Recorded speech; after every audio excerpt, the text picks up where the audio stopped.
ఈ తెలంగాణ రాష్ట్రం పరిస్థితి మరీ దీనంగా తయారైందట. ఎందుకంటే రైతన్నల కష్టాలైతే రాముల వారికి ముడుతున్నాయట. అసలు రైతును పట్టించుకునే రాజకీయ నాయకుడే కానీ రాజకీయ పార్టీ కానీ లేదట. నిజానికి పాపము వడ్లు కొనక వాళ్ళు పండించిన పంటకు గిట్టుబాటు ధర రాక వాళ్ళైతే కష్టాలు పడుతున్నారట. నిజానికి తెలంగాణ రాష్ట్రంలో ఉన్నటువంటి ఈ జిల్లాలు ఏవైతే ఉన్నాయో ఈ అన్ని జిల్లాలల్లో ఒక్క జిల్లా కాదుల్లా ప్రతి ఒక్క జిల్లా పేరు చెప్తే ప్రతి ఒక్క దగ్గర రైతు ఆవేదనే పడుతున్నాడట.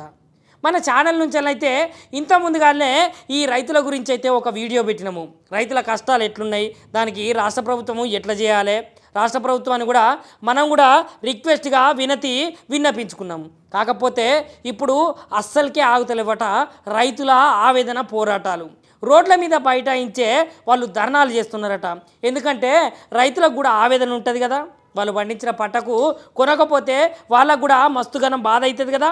కాకపోతే ఇప్పుడు జగిత్యాల మండలము ఏదైతే ఉన్నదో అక్కడ గోపాలరావుపేట అనే ఊరుంటుంది. అక్కడనైతే రైతులు చాలా ఆందోళన చేస్తున్నారట. మరి ఇట్లా ఆందోళన ఎందుకు చేస్తున్నారు అని అనుకుంటున్నారు కదా. ఏం లేదులా, వాళ్ళు పండించిన ధాన్యం ఏదైతే ఉన్నదో ఆ ధాన్యాన్ని అయితే కొనుగోలు చేస్తలేరట కొనుగోలు సెంటర్లల్లో. మరి ప్రభుత్వము మాకు న్యాయం చేయాలి, మేము పండించిన పంటను కొనకపోతే దానికి న్యాయం ఎట్లా జరుగుతుంది. ఇక ఇంకొకటి, అకాల వర్షాలు పడైతే ధాన్యము మొత్తం చిందర వందరగా అయిపోయిందట.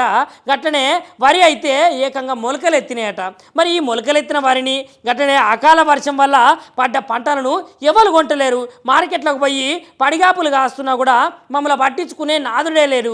రోడ్ల మీద అవి ఇవి వడ్లు పోస్తే ఆ వడ్లు కూడా చక్కగా ఎండక అవి దడిచి ముద్దయిపోయి మా గోసనైతే వర్ణనాతీతంగా ఉన్నది అని అయితే ఎంత ఘనము చెప్పినా ఏ ఒక్క నాయకుడు పట్టించుకుంటలేదట, ఏ ఒక్క పార్టీ పట్టించుకుంటలేదట.